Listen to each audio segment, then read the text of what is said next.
Chair of the session, Honorable Sherbahadur Devbaji, very prominent leader of Nepal, Vice Chancellor of Tribhuvan University, Chair of this session, President of the Asian Population Association, distinguished guests, esteemed delegates and valued organizers. It is an honor to stand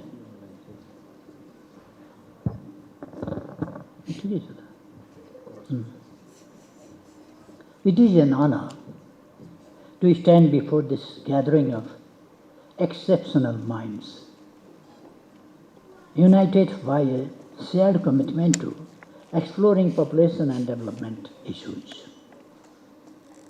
I extend my heartfelt gratitude to the organizers for convening this conference, which promises to be an extraordinary exchange of ideas. To our international guests, I warmly welcome you to Kathmandu Valley, a place rich in heritage and blessed with pleasant weather. May your stay here be both fruitful and memorable. We meet at a critical juncture in human history, a time that calls for decisive action to build global peace and prosperity. Our collective responsibility is clear. No individual anywhere in the world should suffer the indignity of lacking food, shelter, or basic necessities.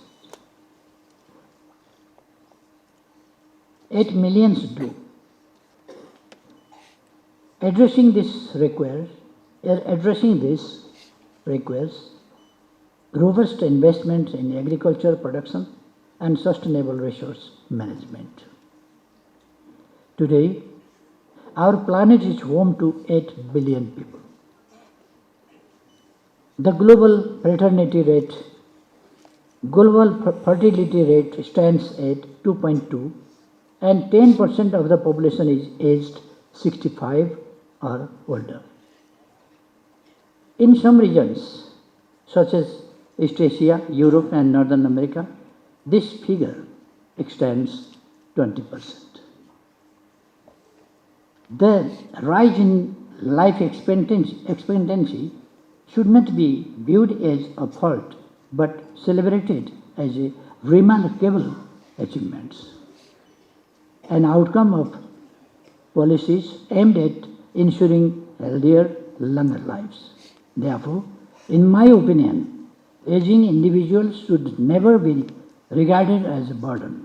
Rather, they represent a natural and anticipated consequences of social progress. The global fertility rate is not at an alarming level. However, overly cautious young couples are increasingly opting to limited births unnecessarily. A few decades ago, the policy of "we two, ours too" was widely advocated. Even in today's context, this approach should play a constructive role in sharing balanced and sustainable population policies. Ladies and gentlemen, these demographic transformations are profoundly reshaping the future of our societies, calling for innovative strategies and forward-thinking policies and address the emerging challenges and opportunities. Despite the remarkable progress of human civilization, deep divides persist economic, social, and geographic, continuing to marginalize millions. These gaps fuel inequality and conflict. To grow and prosper as a global community, we must focus on uplifting the most vulnerable among us. Migration and defining trend of our era reflects the search for opportunity and hope. Yet, its management remains a pressing challenge. It demands a coordinated, human, and sustainable approach, underscoring the necessity of global collaboration. This conference is uniquely positioned to address these critical issues. At a time when fertility rates are declining and populations are aging, especially in Asia, we must explore the implications for our economies, societies, and welfare systems.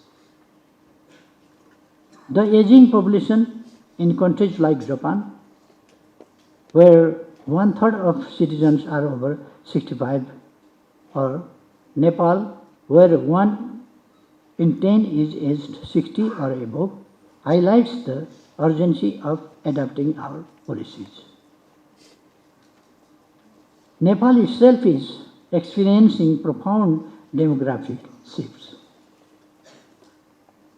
A skewed gender ratio at birth, with 112 males for every 100 females, and the uneven population distribution, 54% residing in the plains, while only 6% remains in the mountains, present challenges that demand immediate attention.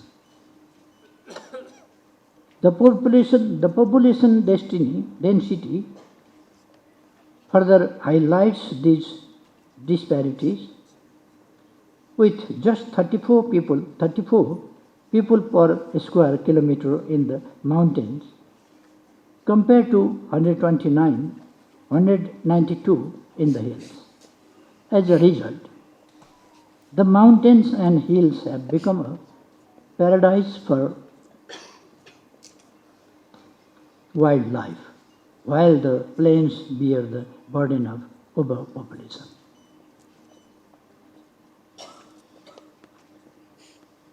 This necessitates the adoption of equitable and inclusive development policies to encourage individuals to remain in their places of birth. It is essential to ensure the availability of daily necessities. Moreover, we must not overlook the intricate correlation between development and population density, as it plays a pivotal role in shaping sustainable growth. I am confident that this forum will offer valuable insights to help us address the disparities. This conference also makes a significant milestone as we approach the 30th anniversary of the International Conference on Population and Development held in 1994. The principles established at the ICPD, prioritizing human rights, focusing on people, recognizing the links between population and development, addressing gender-based violences, and ensuring access to reproductive health care are as relevant today as ever. They urge us to persist in advocating for sustainable population and development policies that uphold these enduring values. In the wake of the COVID-19 pandemic, the vulnerabilities of our societies have been starkly revealed. This moment calls for reflection and renewed action to integrate population issues into broader social, economic, and political strategies. Similarly, the looming threat of climate change demands urgent global cooperation to ensure we leave a healthy planet for future generations. Ladies and gentlemen, I firmly believe this conference presents an invaluable platform for governments, academics, and development partners to reassess progress, exchange experiences, and strategies for the future. It is only through collective efforts that we can institutionalize solutions within our governance system, ensuring sustainable and long-term impact.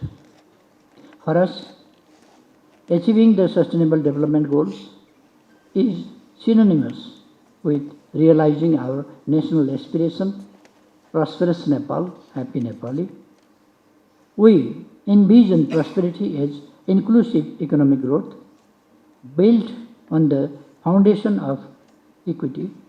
This means creating a level playing field for all, ensuring equitable access to quality education and healthcare as fundamental rights, strengthening social safety nets, and empowering marginalized communities. For Nepal, the happiness of our people is the ultimate measure for democratic success.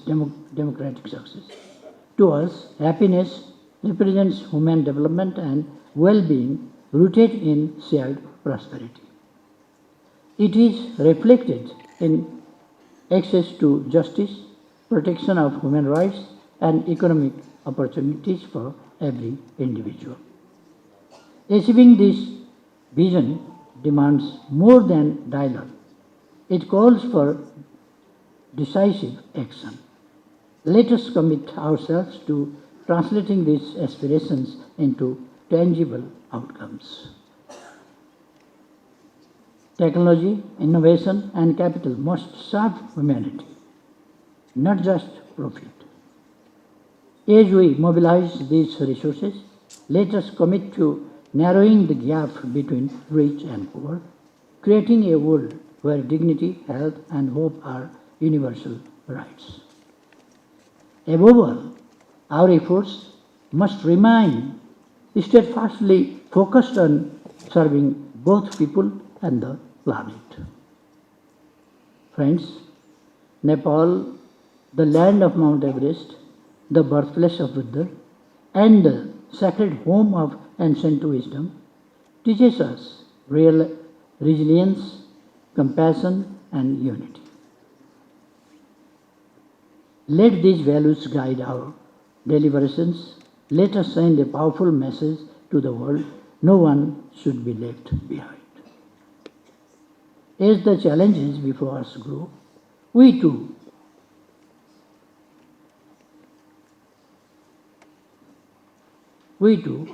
there's the potential for solutions.